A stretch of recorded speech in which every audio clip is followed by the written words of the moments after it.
the next question to Dr. Thacker because, Dr. Thacker, you deal directly with patients. Why can't people pick their vaccine? Many are going to these various centers and saying they don't have a choice over the vaccine. And some are asking me, why can't we go to our GP with whom we are more au fait, with whom we have a comfort level to take the vaccine? Why should I go to a hospital only?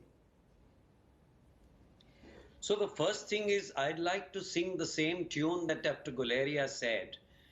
This Rajnikant starer is not going to shut down after 7 days, and neither is Rajnikant retiring. You've waited for so many months, there's no need for you to make a beeline. The probable one suggestion that I have to the government authorities is that you have to fix the time for walk-ins. I cannot go to the passport office for a walk-in passport. I cannot go and file my tax documents except online.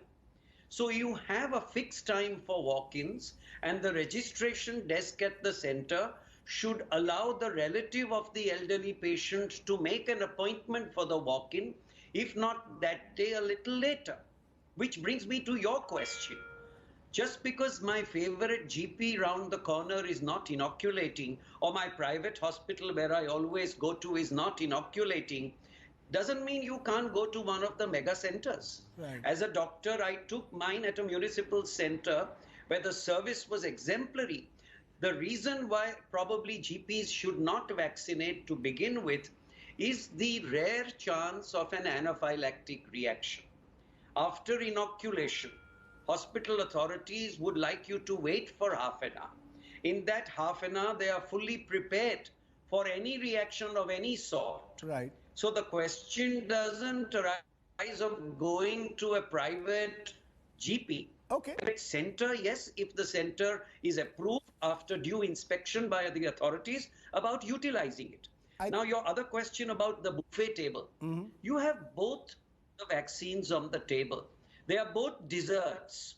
Whether you take one or the other depends on availability.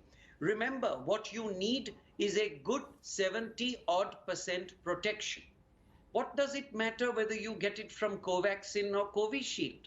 You're not looking for a numerical boost. Remember, chickenpox vaccine we've all lived with gives about 65, 70-odd%, but it is successful. Suffice to know that your aged immune system is getting a good nudge by any vaccine to prod the immune system to produce antibodies so that perchance if you get the infection is tamed, the infection is tempered, and you don't need hospitalization. Doctor, I just want to quickly get a comment from you, Dr. Thacker, as a link to that, because the next question that viewers have asked, does one vaccine cause more reaction than the other? What has been your experience on the ground? I am happy to say that neither of the two Indian vaccines have we got any report of severe adverse effects.